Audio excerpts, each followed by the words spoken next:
Hello, slow parenting family from across the globe. Welcome to another edition of the Slow Parenting Podcast on Nostalgia Media. My name is Richie Adewusi, your regular host on this podcast. Welcome. Well, yeah, the weather is still crazy here, crazy hot. Really, yes, it is. But then we get going. We do what we have to do and keep going on the track and trajectory we're on. That trajectory today is to come your way and then uh, get on with talking with ourselves again concerning our main jobs as parents, is parenting our children. Okay, it's still that time of the day, 2 p.m. Eastern Standard Time. We are like, let me see, 2 minutes behind time. Sorry, technical hiccups once in a while. Yes, and 2 p.m. Eastern Standard Time, US and Canada, and 7 p.m. West African time, including Nigeria. Every Wednesday, we're here. But we don't stop there. It doesn't stop there. You could always go to our YouTube channel. But by the way, if you haven't subscribed yet, please do support this program by subscribing. Like us, share with your friends. If you've subscribed already, thank you. If you've been one of, uh,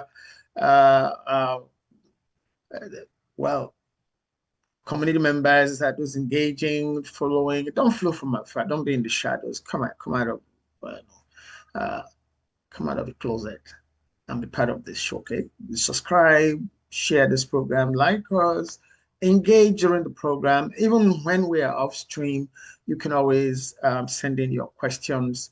To any of our social media handles or even the YouTube stream on YouTube videos online. You can always leave us your comment. You can be sure we will respond.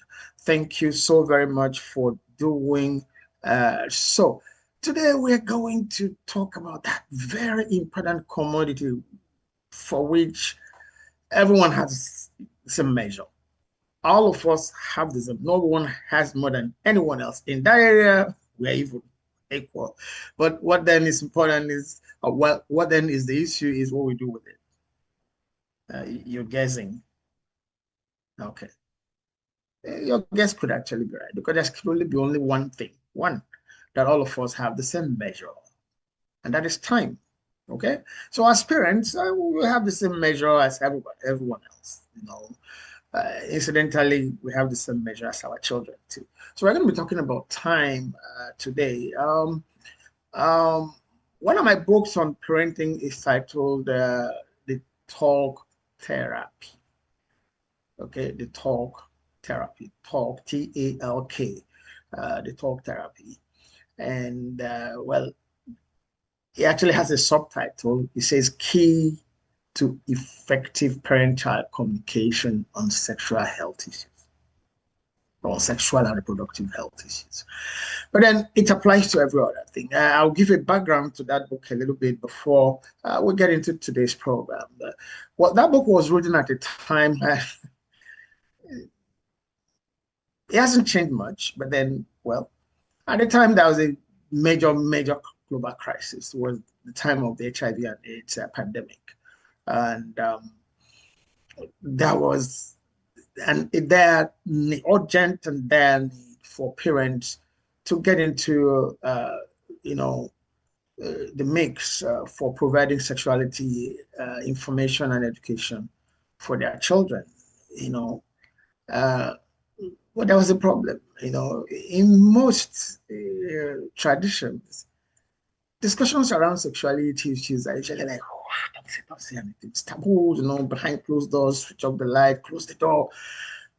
So we had to, we couldn't afford to uh, stay in the closet. At the time of the HIV and AIDS pandemic, oh, don't talk about it. No, that you don't. No. Um, we decided to do something. I decided to do something, and which was that's actually the time that this parenting programming started, really.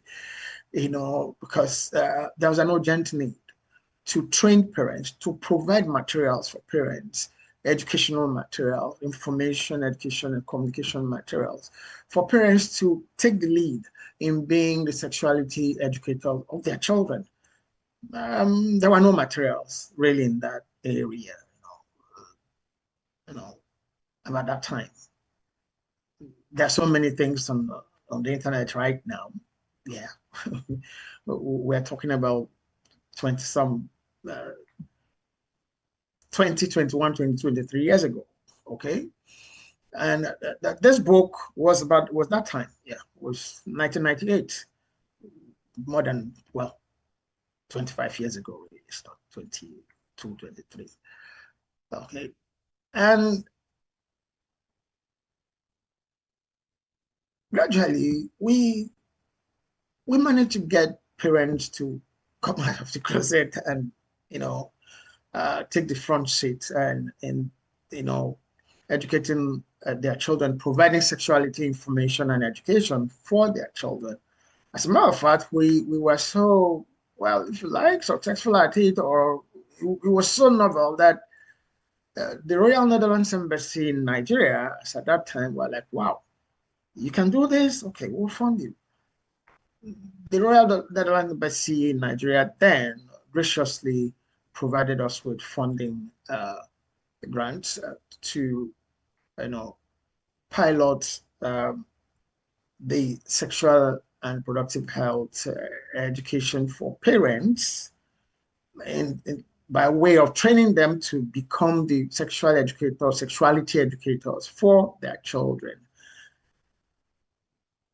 in a very unusual environment, which was actually what I think made it more interesting to the embassy for that grant. We worked at piloting that project within the Pentecostal Christian environment. You want to talk about sexuality in the church? Can you do that? Yeah, we did. Yes, I did. We did. From the pulpit, really. Most churches that we got invited. So the material, these materials that we're using for season 6, we just finished a series on the 7.5 temptations parent face. There were 3 books that I wrote that time, you know, to cover the key issues really. 7.5 temptation is a mixed bag of gender issues, sibling rivalry issues, and, well, parental engagement issues. But the talk therapy is a key communication book in the 3 books. The other one is on substance use and abuse issues that parents should know. We'll still, maybe at some point, um, maybe next season, maybe, you know, it's not for season 6 at all. We'll be able to touch on maybe the substance use and abuse issues. But for the remaining part of this season 6, we're going to be looking at issues, the talk therapy, and we are starting to deal with the T in the talk, which is time. Okay, so talk is T for time, A for assurance, um, L for listening, K for knowledge or keen interest. Okay, so we're going to take this, and then of course we're going to wrap it up at the end of the season. Yes, season. Yes. I'm looking at title of why are all of these important? Okay. Sexual and reproductive health issues, discussions around sexual and reproductive health issues had never been easy at any age, at any time. Okay. Um, Around the time, you know, we piloted this project, I was invited to uh, the National HIV Conference, the US National HIV Conference. And because I had presented a paper on the same, uh, you know, parent-child communication and reproductive health issues at the Durban Conference in South Africa then, uh, you know, the HIV World AIDS conference in Durban then. And I think some people saw the abstract something and they invited me. Oh, come. I'm like, go to the US to go to talk about reproductive health, sexual issues with. They should be in the phone. I was shocked. They had more problems than we did have. Or generally, it's the same everywhere. Parents are awkward when it comes to certain issues. So it's not a case of them and us. Parenting is, I got to learn and understand that parenting is universal, has the same issues, same challenges. There might just be some differences here and there. So today we're going to talk about time, okay? And it's important for us to know that time is not just something you spend. No. Oh, okay, time goes, spend it, yes, but it's not just something you spend. It is something that reveals. It reveals time, okay? When it comes to anything, anything in human experience, time reveals. But remember, this is a slow parenting podcast. We're talking about parent-child relationships. So time reveals, you know, things that your children might not, time you spend with them. Let's, put that in a capsule. It's not just time flying about. The time you take, okay, you spend with them, the time you spend being around them, the time you spend observing them, will reveal some things they're trying to hide, and some things they're trying to let you see that you will not see, or you will miss if you are not around, if you don't pay attention, if you don't take time, as we would say, if you don't take time to be with them. Okay, so time is not, you're not just spending time with your children. Okay, it's not just about, oh, I'm spending time with my children. What are you doing while you are with them? Are you observing? Are you seeing? Are you noticing? You're waiting for them to speak. It's not every time that your children would like to speak. Is it every time you like to speak? Not even that. It's not even everything, depending on the age of your child or the ages of your children. At certain ages, children don't have word for a whole lot of things. So you rely on some nonverbal cues to be able to, interpret, decipher what they're trying to tell you. So if you're not around, if you don't spend time with them, you might not notice those nonverbal cues that might have deep, deep, deep meanings, much more than even when they would have had to say anything. So time is not just something you spend. It reveals what words might not vocalize. Okay? And it reveals what behavior is trying to hide or expose. There are certain things your children will do, they're trying to dodge, make you feel that, oh no, that's not what the case is. There are also some things that they are doing, you say, wow, wait a minute, what was that?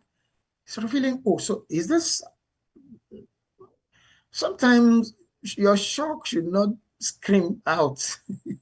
You're in shock about certain things you've noticed and seen. Take time to absorb, investigate, interrogate, and find out why that behavior, why that particular habit, where is it coming from? When did it start? What's your interest in it? It's only the time you spend with them that you'll be able to observe those and then be able to go through with those interrogations and interactions. When I say interrogation, it's not like you're a police officer, okay, or put your hand behind your back. Um, I used to have a family friend. When the children are going to talk to her, she's a woman. When the children are going to talk to her, they will put their hands behind their back. Yes, ma'am. I'm like, when they had to call, I said, excuse me, your children are speaking with you. You're talking with them. I said, yes, ma'am. So, are you their teacher or pastor or you're their mother? Let them relax. That's not a sign of, that doesn't say anything. And as a matter of fact, you might also be priming them for something that's not good with other people.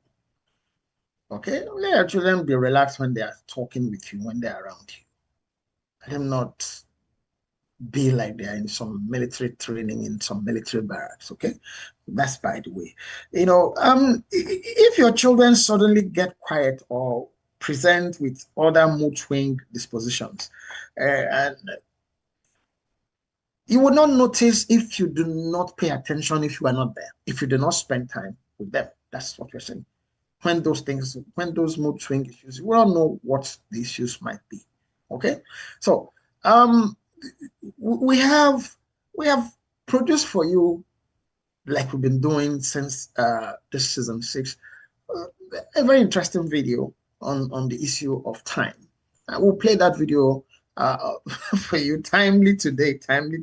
Unlike the last episode, that is my guys at the back, the technical people that say, "Wow, you're finishing with the stream and we have not played the video." I'm like, "Oh, sorry." So today we're going to play you that video uh, on time, well within the stream itself, the podcast itself.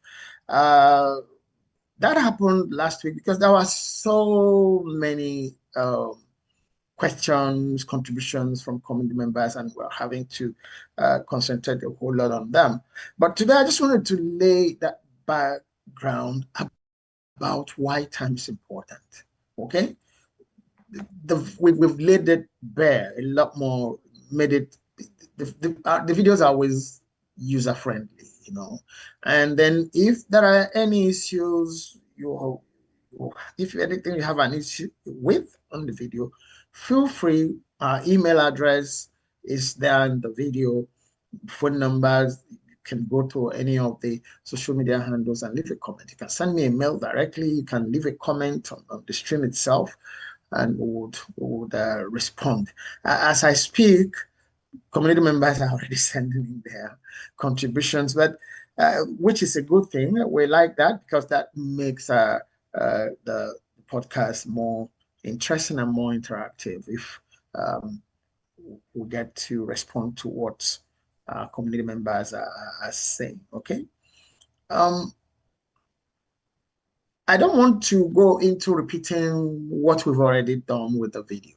Okay, I need to state that, and that's also why we spend more time, taking contributions from community members after we would have maybe done an intro about what the podcast for today is. So we have enough time to go into interaction with community members. So let's get started. Let's get started so that we'll have time to play that video today and we don't forget it. Okay. Um, the first contribution we have here says, how can parents rebuild trust with children who may feel neglected due to a busy schedule without it feeling forced or like a guilt trip?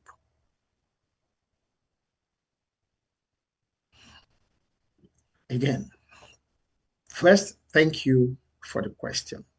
Again, our general backdrop is that parenting needs to be a team event. I know it's tough, even with a team. Yeah, I know it's tough. But let the basic minimum be that it's a team event. When it comes to the issue of time and every other thing, really. But in this case of time, busy schedule, this is what this question is about. Have a plan that the two of you, yourself, your spouse, yourself, your partner, you plan your time in such a way that one of you gets to be around as much as possible. So that huge gap that might create something you might not want to be making some sacrifices and rituals for will not arise in the first place. So you know what they say, prevention is better than cure. So what I'm saying first is a remedy for prevention. The remedy is devise a means, look at your work schedules, look at the type of work you're doing, agree, work at it. it is not going to be easy. Don't say he doesn't know what he's talking about. Of course, I know what I'm talking about. I happen to also have children. I worked. Okay, my mother also worked. So some things have to give. Okay, you have to give certain things up for certain other things to happen the way they should happen. But if you are a team, it becomes easier for that to happen. Okay, that's in the pressure in the prevention spectrum. That you agree, I'm leaving for work, you are around. When I'm returned, you're gone. Or, you know, yeah, you can work it out that way. That's different shifts. Someone's around. So the children wouldn't miss. And then the ones who is with the children at any given time, don't demonize the other person. Don't say, well, your mother is not here. I know she and her work. Or your father is not here. Well, it's always work, work. No, don't put that in the head of the children. Well, your dad will soon come. He's at work. When he will be here. The time he comes back. Be nice. Your mom will soon come. Fill in for your partner. Then that huge gap for which you will now have to get into bribery will not arise. But then, if for some reason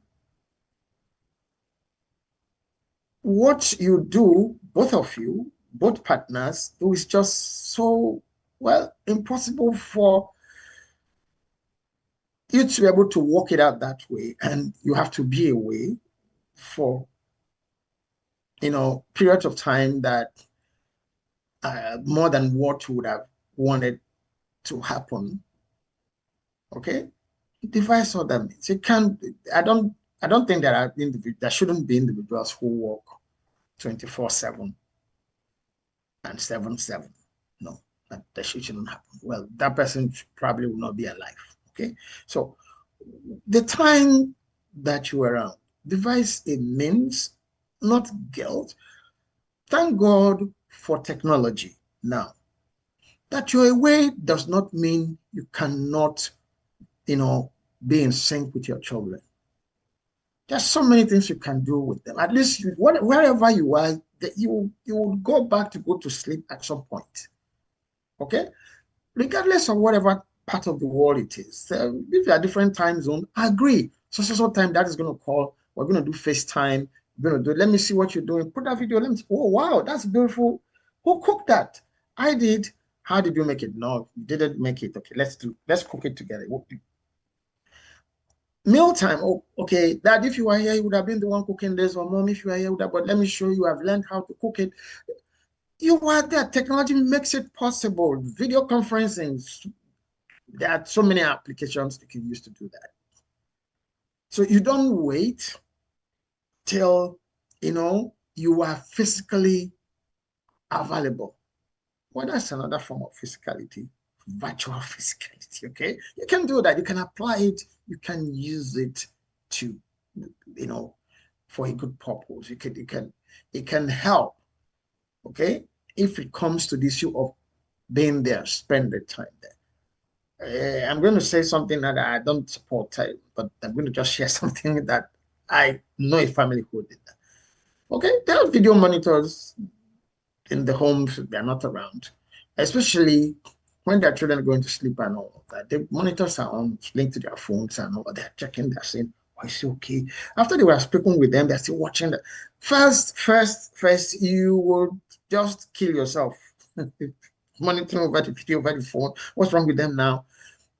Periodically, agree,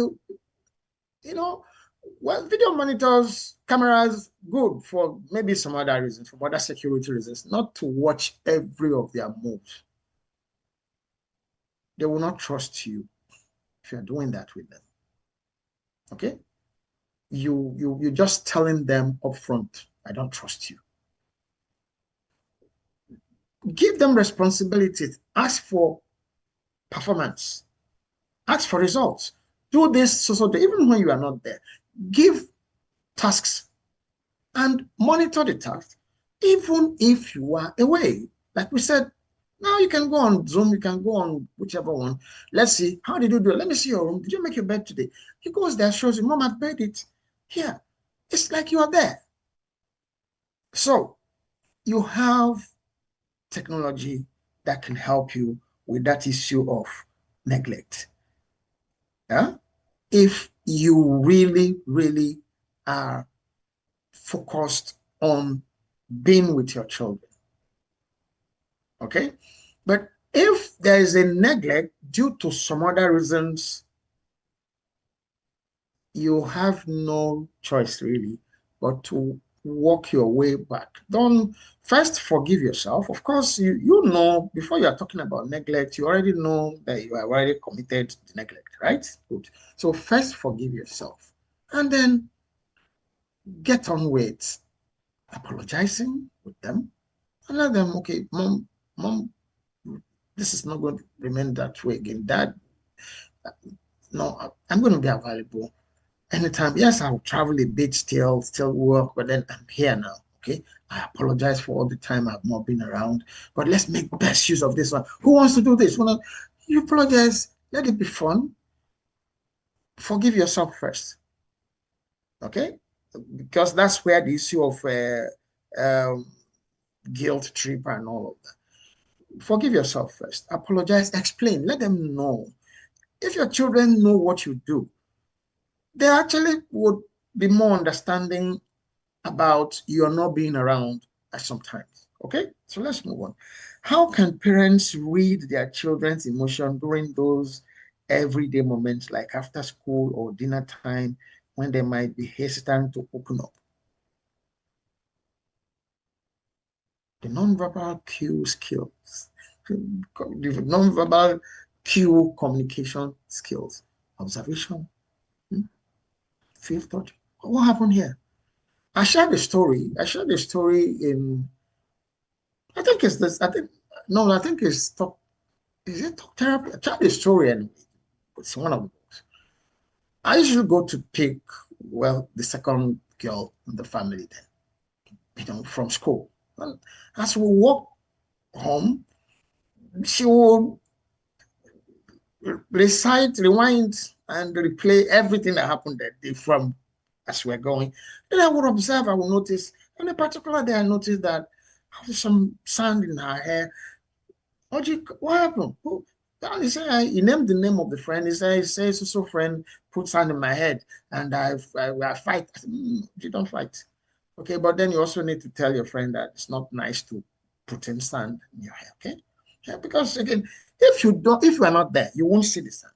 If you just go there, let's go, get into the car. No car, we'll walk.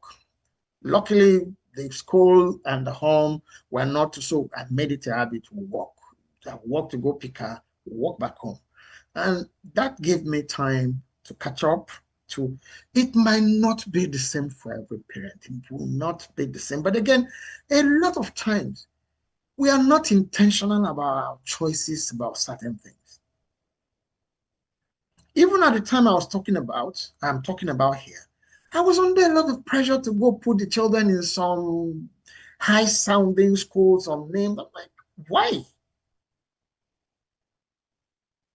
I visited this particular school that I eventually went to register them in. I looked at the school program. I watched several times. I went check playtime, check meal time. And I'm like, wow. I used to tell my friends, I said, look, you don't follow the crowd and displease yourself and inconvenience yourself. I worked from home. So it was easy for me I went to, the school was just, like I said, it wasn't about 10 minutes walk strolling, not strolling 10 minutes. We're home. Okay? But some people say, oh, put your child in, first of all, most of them can't even afford the fees, but they want to show up. I don't believe in showing up. Off, sorry, not up. Huh? I don't at all. Okay? Besides, I tell them, these children are going to meet at a point, one level. Later on, no matter the school, no matter the nursery, primary, secondary school they go to, they will end up in one place, all of them a level. All of them will go to the same universities. Okay? No matter where they're coming from. Okay? So don't Be intentional about your choice, where you live, where your children. Let it be places you can manage yourself, manage your time, manage, your movements. Okay. All right. So it's those moments that you spend, that you observe, you notice, you see what's happening. You see a scratch that was not there when the child went to school in the morning. Ask, what happened here? How? You hear the story. I fell. Oh wow. What happened before you? Why? How did you fall? The child will tell you. And then you clarify. You say whatever needs to be said about what caused the fall or how the fall happened. There might also be a need to get back to, the school authorities, the playground authorities, to say, okay, did you notice this? This place is not that safe, for the children over this. My child just had a fall. He narrated what happened. The authorities might actually not know that particular. And then, but because you saw and you observed to see, you had time, you took time, you observed to see what happened with your child. And then that observation got you to have a discussion. The discussion got you to have some information which you could get back to the school to say, okay, well, this has been happening. Did you know that this is happening here, or this kind of thing is a so-called kind of place here? And then the school might do the needful. Okay. So it's the observation. You listen more. Okay. You view, you watch more, you touch, you feel. Sometimes the sense of feel, you know, the exercise of feeling your children's skin, their hair. There are so many reasons why God has given us certain abilities. Let's use them. But most importantly, if you are not around, you can't observe anything. If you are not around, you can't feel anything. You can't see anything. You can't hear, you can't smell anything. Okay? There are even times that it's just the odor or what you perceive that gets you to ask questions. What's happening? You didn't change your clothes, or didn't do this, you haven't taken your bath, or whatever. You need to pay attention. And time, you know, is spent or used for paying attention. Okay. So let's go to the next one. This community member here says, how can parents manage time with their children and work, especially when their job is very demanding and is out of town where the family resides? I think I touched on this with the very first contribution we had.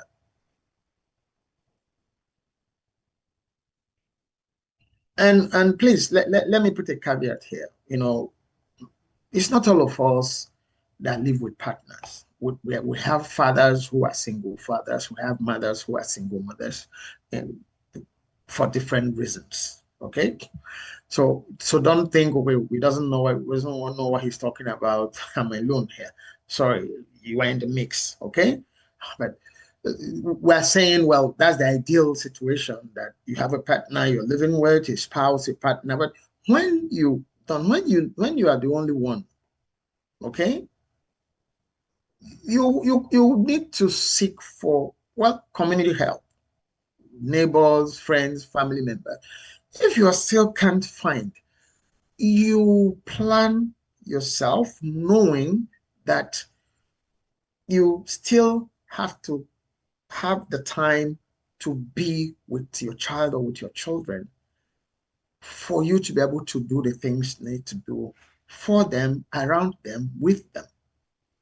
Okay? So, but for being out of town, I'm assuming first that, well, there's a couple.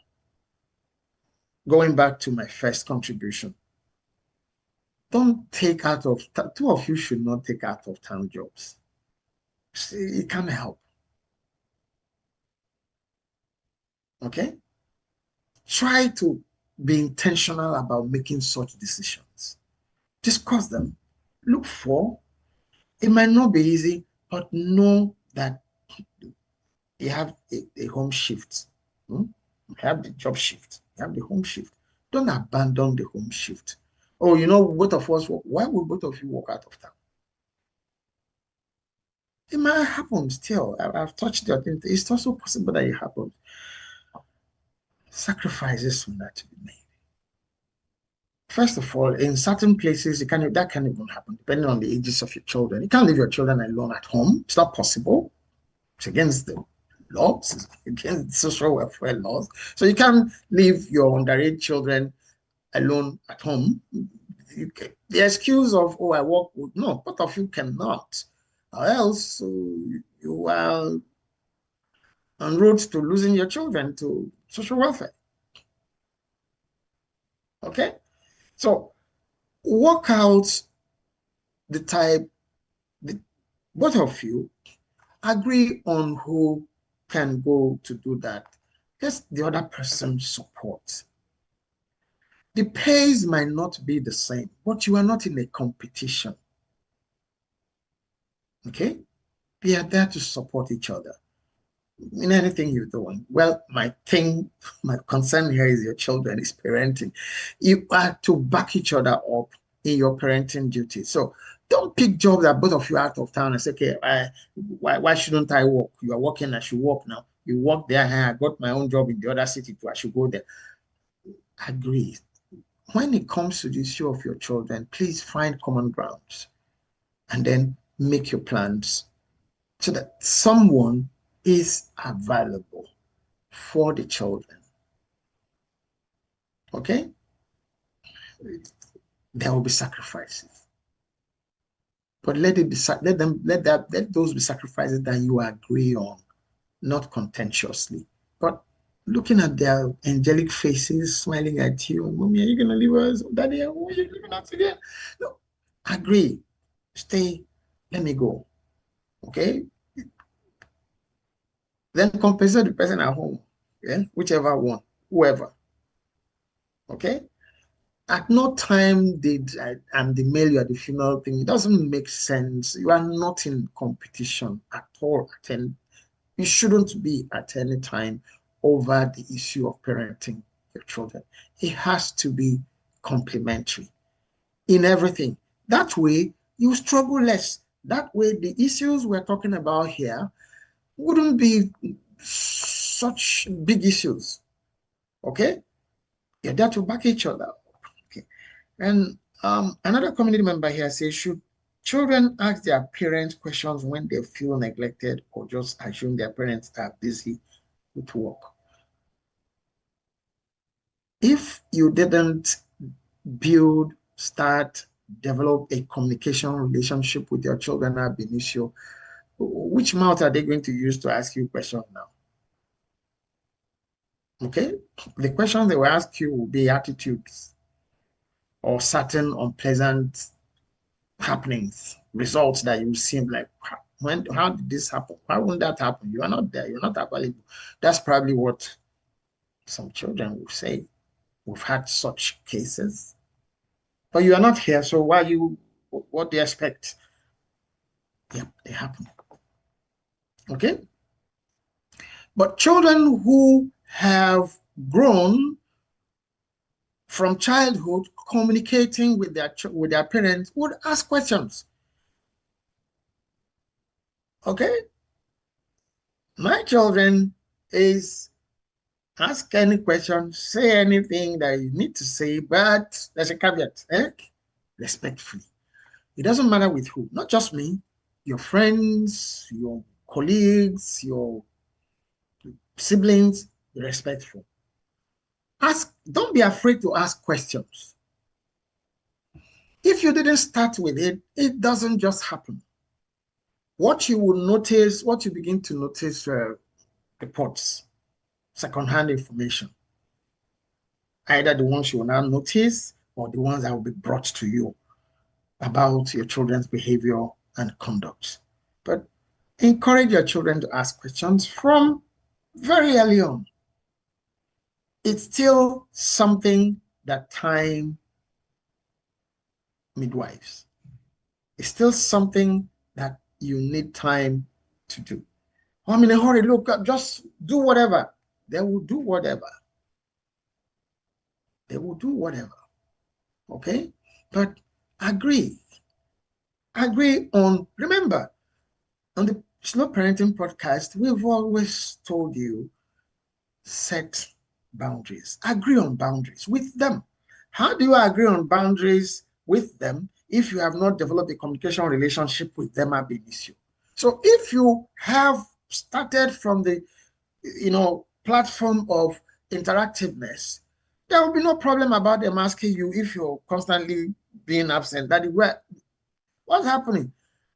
You're spending so much time. Is everything okay? They'll be the ones asking, that is everything okay, but this is not how you used to work.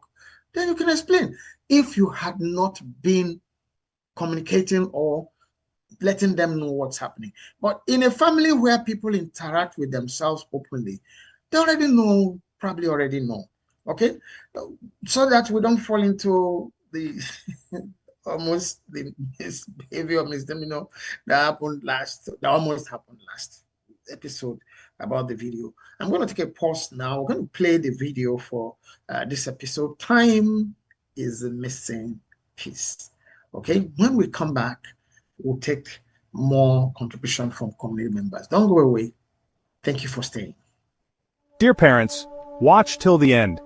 Because sometimes the key to protecting your children might not be just to react fast to potentially challenging or harmful circumstances and situations, but staying near enough, long enough, constant enough, to notice those potentially challenging or harmful habits, behaviors, information, or influences. Time is not just something you spend, it is something that reveals. It reveals what words might not vocalize. It reveals what behavior is trying to hide or expose.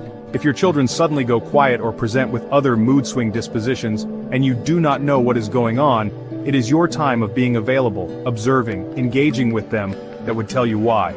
This video is your reminder that time spent well would safeguard or rescue what could be lost or damaged. Here is how to respond with intentionality and presence. 1. Notice what they are not saying. Employ your nonverbal cue skills. Observe, imagine, feel, touch. Children do not always have the language to express pain, but they show it in other ways. When you slow down and observe, you begin to hear what their silence is actually saying. This builds emotional awareness, both in you and in your children. 2. Do not normalize what you should investigate. Children who suddenly become withdrawn may be battling confusion, fear, or even trauma. Dismissing it as a phase is a risk. Taking signs seriously allows early healing before things get worse. 3. Make your presence a safe place. As Dr. Richie Adewusi puts it in his powerful book on parenting, T.A.L.K Therapy, take time to talk with your children. I said with, not to. As much as possible, make your talk interactive. Do not just be around, be available. No judgment, no lecture. This creates safety, which is the first condition for trust. 4. Be the one to break the silence. Sometimes children will not come to you, especially if they feel guilty, scared, or ashamed. But when you lead with grace, you reopen the door. It teaches them restoration is possible, even after mistakes. 5. Do not rush what time and presence can do. Time heals only when it is coupled with attention. A consistent parent becomes a stable anchor for drifting children. Over time, your children feel safe to return, not out of fear, but because they know you are still there. You may not know everything going on with your children, but your time, your attention, and your tenderness might be the very thing that saves them. Share this with a parent who is feeling unsure or overwhelmed. Comment, like, follow, and subscribe to the #Slow Parenting podcast for more insightful parenting videos. Not just hacks, but heart.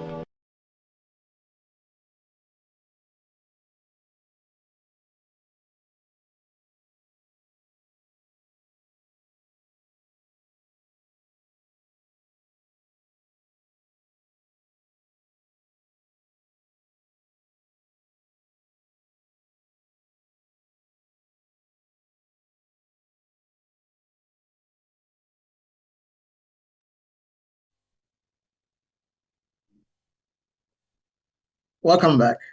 I hope you enjoyed the video and you found it informative and educative. Like we said, if you find anything that you don't agree with or you find of interest, please don't hesitate to share with us. Okay, in the course of the podcast or by email or just leave a comment on any of our social media handles or on our YouTube channel if that's more convenient for you. Okay, so welcome back. Yeah, time is at the heart of everything we do as human beings. And like we've said earlier, nobody has more time than anyone else. It all comes down to how we plan to use the time allotted to each of us, 24 hours every day. Every hour has 60 minutes. Every minute has 60 seconds. Well, I'm still trying to find out who decided on those. But that's not for this program, okay? That's not for here. All right. Okay. So time is key in our management of anything. More so our management, our relationship with our children. Okay? Because again, we have other things we also need to do that are also important. It becomes, well,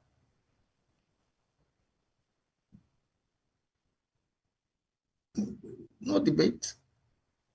No, I wish there were 24 hours, 25 hours in a day. Well, you can increase your own by yourself.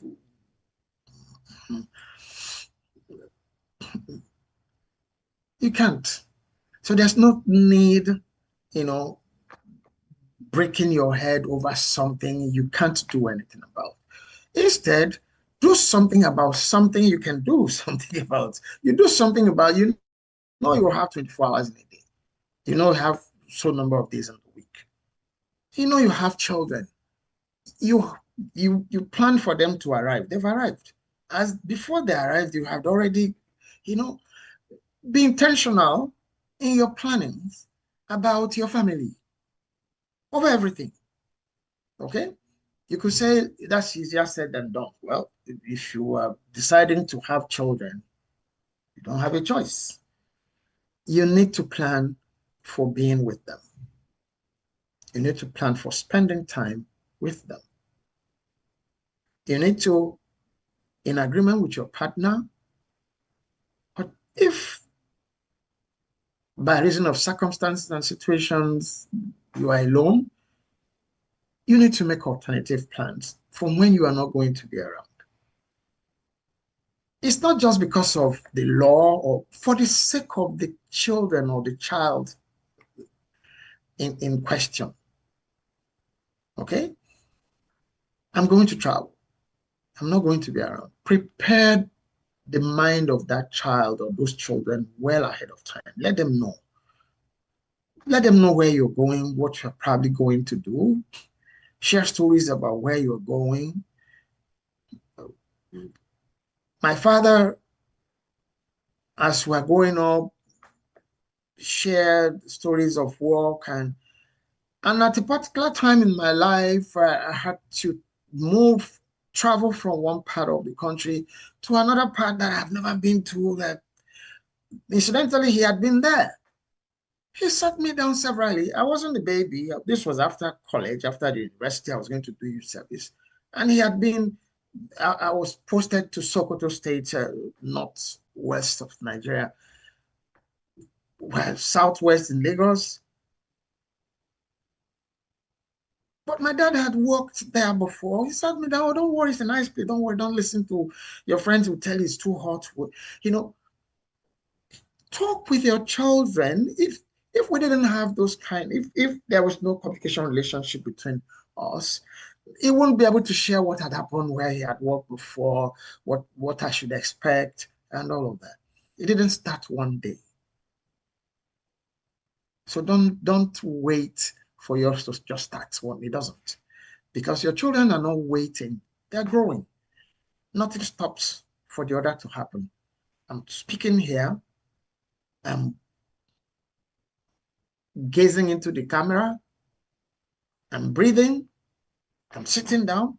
So God didn't create us for focusing, just doing one thing alone. You multitask in everything. Yes, don't say, oh, he said you should not pay attention to anything. No, you pay attention even when you're multitasking. If you're not paying attention, you're anything, it's not useless. So even when you have to go to do your work, your job, to earn a pay, get a paycheck, you also need to, plan how to attend to them. Okay? Oftentimes in agreement with them. If you involve them in agreeing about what's going to happen with time, it helps everybody. Okay? Another committee member here says, is there ever a time it's better for parents not to ask their children what's wrong when they behave withdrawn, but rather just give them space? There's never any time when you see your child withdrawn, you should go away and say, well, when she's come or when he or she comes around, you go, no, no. The child might be traumatized over something. There might have been an abuse of some sort that you need to withdrawn dispositions or behaviors should be red flags for you to engage. Yes, engage as often as that happens. And if it becomes a pattern, then you also interrogate to know why it's becoming a pattern, and then you also agree on what should happen if the issues are not things that should. But everything with children is a big deal. Something that's not a big deal to you, it might just be that the friend came to school today, walked past her desk, and did not tap on the desk the way she used to tap. And you'd be like, excuse me, because she didn't do what? Oh, it's not a big deal to you. It's a big deal to your child. Did you ask your friend why she didn't tap today? Have you? I didn't ask her. Should I ask her? Oh, you should. She too might be, something might be wrong with her. Maybe you did something to her and she hasn't told you. But, okay, Dad. Okay, thank you, Dad. I will ask her. But meanwhile, your concern at that moment is to get your child out of that withdrawal. What's wrong? You found out what's wrong. Joy did not tap on my desk when she entered the class today like she normally does. Joy. And you already know Joy. She must have told you stories about Joy. If you have that kind of relationship with your child, she will tell you who her best friend or her friends. She will tell you the names of all her classmates, the ones she feels comfortable or he feels comfortable or not with. You will get to know. Okay? So another day, there's the Joy walk past you again today without, no, Dad, it's not that. Okay, there's something. Okay, it's not that, it's what? What's going on, baby? Huh? Don't say, please, I'm busy. I don't have time for you now.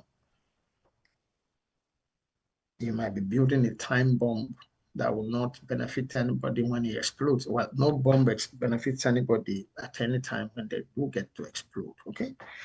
Another community member here said, what is the best way for parents to get the most out of short stretches of time with their children? Even 10, 15 minutes. There can't be any one size fits all for how to make the most of time. Okay? Agreements, discussions, negotiations. What would you like to do? Okay? That's going to come back.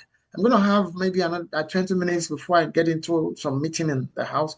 Who would like to cook? Why are we cooking? Talk, agree, be open. If you don't communicate, you wouldn't know what is possible, what would work or what would not work. So there's no one size, there can't be one size fits all. All families are not the same. All children are not the same. All parents are not the same. All home environments are not the same. Certainly, you cannot go on a trip in 10 minutes. It's probably just be something that can happen within the home. Okay? So you plan with the time that you have, but don't plan alone. Okay? Don't plan alone. Don't just arrive home and announce this is what we are going to do. Let them actually be the ones to choose. Then fit into their world in those cases, because you are the one who's been away. And you have 10 minutes. So let them choose or agree on what you could do with that, let's say 10, 15 minutes. Okay, we're going to have 10, 15 minutes after I return from work before I go to some place. What are we going to be doing? And this one, they will suggest, then you'll agree. Okay? Oh, I'm going to be able to look at your homeworks, the assignments we agreed on, the essay I asked you to write, I'm going to be able to look at it. Or we're going to be able to cook this or make that, bake the dogs, mow the lawn. Agree depending on your circumstance and your situation in your family. But let it be a collective decision making as to what you are going to do with such times. Okay? I'm afraid that's about um, the much we are going to have time to be able to take today. Um, we would look at if there are any other. Okay, there are one or two other ones. We would attend to them on the channel. Okay, we will look at them. But then please do not stop sending your questions, your comments, your perspectives on the issues that were discussed today or any other video that you will see on the YouTube channel of the Slow Parenting Podcast. Feel free to, communicate, send us your question, but please, once again, kindly subscribe if you have not. If you have, thank you. Invite your friends to subscribe, invite your colleagues to subscribe, share this with other parents. And the video you just watched, you just saw, it's available there at our YouTube channel, a standalone video that you can use at any time. So thank you so very much for being part of our show today. So we'll come your way again next Wednesday, 2 p.m. No, not 1 p.m. yet. We are not there yet. 2 p.m. Eastern Standard Time, US and Canada, and 7 p.m. West African time, including Nigeria. I'm still Richie Adewusi. See you in the other one. Thank you.